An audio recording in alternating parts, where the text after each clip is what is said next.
sudah jadi, bisa langsung dibuat 30 hingga 40 adonan kecil berbentuk bola. Jika sudah sedikit mengembang, lavash kemudian dipipihkan dengan cara digiling dan diputar-putar seperti membuat martabak. Ini nih so uniknya, adonan lalu ditaruh di tempat yang mirip bantal ini agar bentuknya tak berubah dan memudahkan saat memanggang.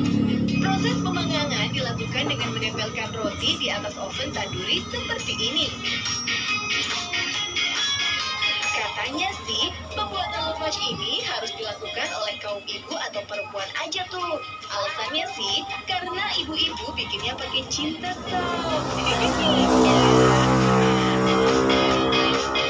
Lavash diperkirakan sudah ada sejak 2000 tahun yang lalu. Roti yang berukuran 70 cm ini dibuat sebagai bahan makanan saat musim dingin tiba.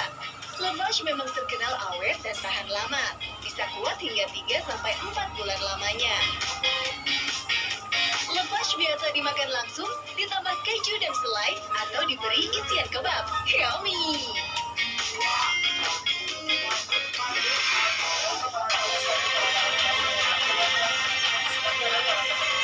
Saat melihat proses pembuatan roti yang satu ini, pertama kali yang terbayang adalah makanan ringan yang garing atau crepes atau leger.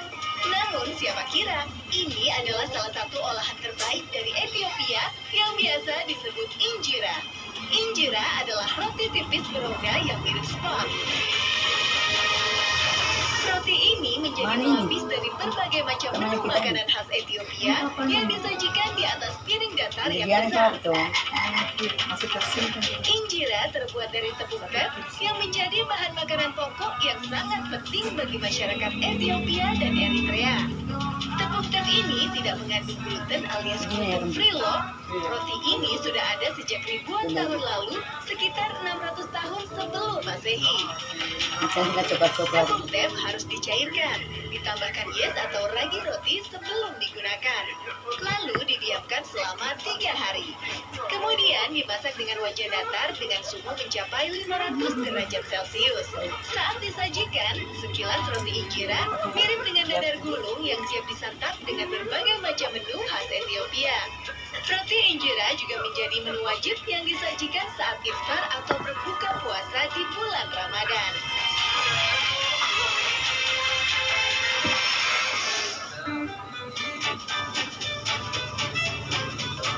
Salah satu roti khas dari Italia adalah focaccia. Adonan roti focaccia tak jauh beda dengan dough pada pizza. Hanya saja, focaccia lebih padat dan tebal. Ada banyak versi mengenai roti yang satu ini. Biasanya sih, roti ini identik dengan loyang besar. Salah satu kota pembuat roti ini adalah Genoa. Di sini bisa dibilang sebagai pusatnya roti focaccia yang masih otentik. Jenis roti ini biasa disajikan dalam berbagai macam kondisi sebagai snack, menu sarapan, makan siang, dan juga makan malam. Adonan yang sudah siap dan diratakan pada loyang yang sudah diolesi olive oil ini kemudian ditambahkan ekstrak virgin olive oil, air, dan juga garam. Kemudian dioleskan secara merata sembari dipijat-pijat hingga bertekstur. Terakhir, tinggal ditambahkan sedikit garam. Kemudian dipanggang dengan suhu 230 derajat selama 15 menit. Bisa dibilang ini adalah focaccia yang paling otentik dan orisinil tuh.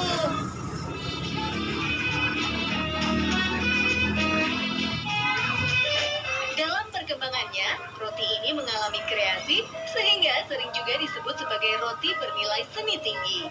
Para juru masak kreatif menjadikan adonan focaccia sebagai kanvas yang siap dilukis dengan berbagai macam bahan dari buah dan sayuran. Tuh lihat, jadi cantik dan menarik kan ya?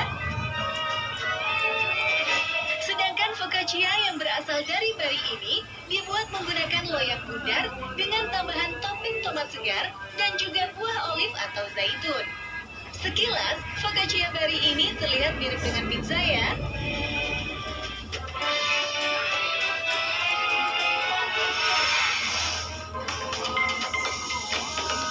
Olahan roti lainnya yang berasal dari Korea Selatan adalah twisted donut atau donat berputar. Twisted donut ini sudah berjualan sejak 43 tahun yang lalu. Selain yang bentuknya melingkar seperti berbentuk bulatan. Semakin mirip dengan roti viral dari Indonesia tuh, Odading Makole alias roti bantal.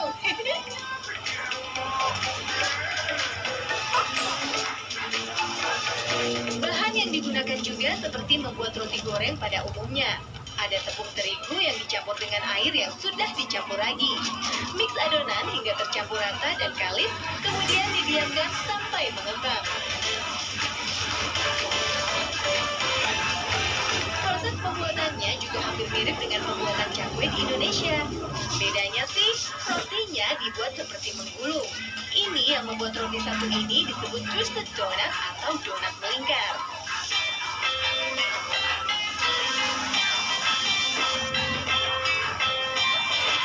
Selain twisted donut, ada juga nih roti khas Korea yang sempat viral di Indonesia. Alasannya sih karena sering nongol di beberapa tayangan drama Korea tuh. Namanya garlic bread atau roti bawang putih. Menu yang satu ini adalah inovasi dari roti bulat yang tawar yang dipotong menyerupai kembang. Kemudian ditambahkan cream cheese dan ditaburi bubuk garlicnya. Saat semua bagian sudah terlumur secara sempurna, baru deh roti siap dipanggang dalam oven.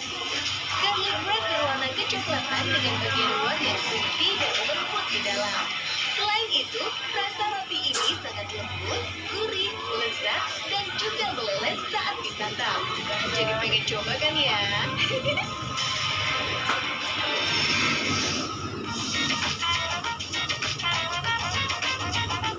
Salah satu roti khas dari Meksiko adalah conchas bread atau dikenal juga dengan sebutan Mexico bun.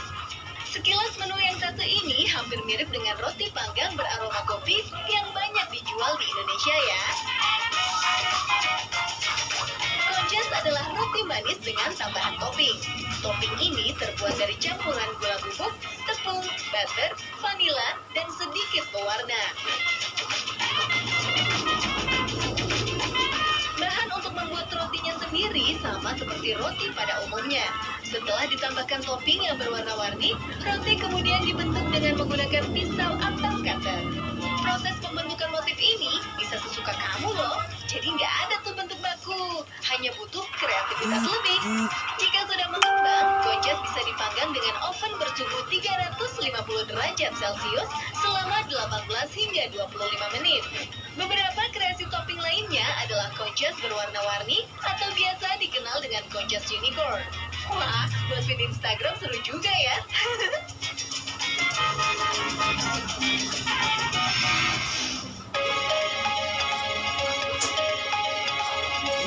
Indonesia tak mau ketinggalan. Ada satu roti khas Indonesia yang masuk ke dalam 50 roti terenak di dunia versi CNN. Namanya roti gambang. Roti ini berasal dari Jakarta atau Betawi. Katanya sih, gambang termasuk makanan yang keberadaannya semakin sulit